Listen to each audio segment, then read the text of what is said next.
સુરતના કોસંબામાં બે જૂથો વચ્ચે હિંસક અથડામણ અને તોડફોડ. પોલીસે એક આરોપીની ધરપકડ કરી તપાસનો ધમધમાટ તેજ કર્યો. સુરત જિલ્લાના માંગરોળ તાલુકાના કોસંબા વિસ્તારમાં બે જૂથો વચ્ચે થયેલી હિંસક અથડામણ અને તોડફોડની ઘટનાને પગલે ભારે ચકચાર જાગી છે. આ હિંસક બનાવમાં બંને પક્ષો દ્વારા સામસામે પ્રહારો કરવામાં આવતા અને મિલકતોને નુકસાન પહોંચાડવામાં આવતા સમગ્ર પંથકમાં ભય અને ઉત્તેજનાનો માહોલ સર્જાયો હતો. આ ઘટનાની જાણ થતાં જ સ્થાનિક પોલીસ તંત્ર દ્વારા સ્થિતિ પર કાબુ મેળવવા માટે તાત્કાલિક કાર્યવાહી હાથ ધરવામાં આવી હતી. કોસંબા પોલીસ મથકે આ મારામારી અને તોડફોડના કૃત્ય સંદર્ભે વિધિવત ગુનો નોંધી કાયદેસરની તપાસનો ધમધમાટ શરૂ કર્યો છે. પોલીસની ત્વરિત કાર્યવાહીને પરિણામે આ ઘટનામાં સંડોવાયેલા એક આરોપીની ધરપકડ કરી લેવામાં આવી છે. આ જૂથ અથડામણ પાછળના ચોક્કસ કારણો અને તેમાં સંડોવાયેલા અન્ય શખ્સોની ઓળખ મેળવવા માટે રક્ષક તંત્ર દ્વારા વિવિધ દિશાઓમાં સઘન પૂછપરછ અને તપાસ હાથ ધરવામાં આવી રહી છે. હાલમાં વિસ્તારમાં પ્રવર્તી રહેલા તણાવને ધ્યાનમાં રાખી પોલીસ દ્વારા સતત ગસ્ત અને નિરીક્ષણ વધારી દેવામાં આવ્યું છે.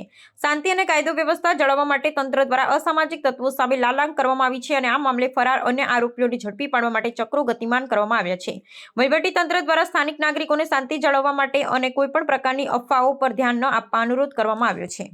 કોસંબા પોલીસ સ્ટેશન ગુના રજિસ્ટર નંબર 239/2026 BNS કલમ 189(2), 191(2), 191 મુજબનો જે ગુનો દાખલ થયેલો હતો ગઈ તારીખ 19/2/2026ના રોજ, જેમાં જે ફરિયાદી હતા વેલાભાઈ જીવણભાઈ ભરવાડ, જેઓ પોતાની ક્રેટા ગાડી GJ19BR 1616 નંબરની લઈને જતા હતા.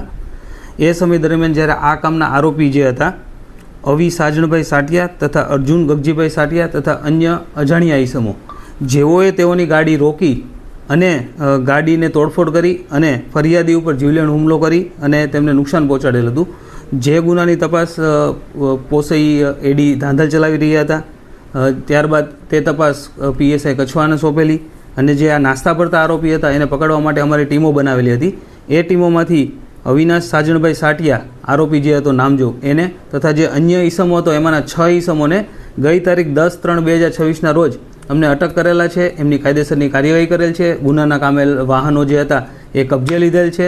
તેમજ જે અન્ય સહ આરોપી જે હતો અર્જુન ગગજીભાઈ સાટિયા એને પકડવાની તજવીજ શરૂ કરી છે. તેમજ જે અન્ય તપાસમાં અન્ય સહ આરોપી છે કે કેમ, અન્ય કોઈ આરોપીની સંડોવણી છે કે કેમ, અથવા તો કેવા કારણોસર આ ગુનો બનવા પામેલ છે તે દિશામાં ઊંડાણપૂર્વક તપાસ કરવા સારું હાલ રિમાન્ડ લેવાની તજવીજ શરૂ છે અને વધુ તપાસની કાર્યવાહી શરૂ છે.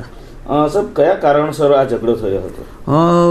આ જે ફરિયાદીના આરોપી છે એમની જૂની અદાવત ચાલી આવે છે જે સુરત સિટીમાં, ત્યાં સુરત સિટીમાં વેસુ પોલીસ સ્ટેશનમાં પણ આ બાબતનો ગુનો દાખલ થયેલ છે, જેની અદાવત રાખીને અત્રેના વિસ્તારમાં બનાવ બનવા પામેલ હતો.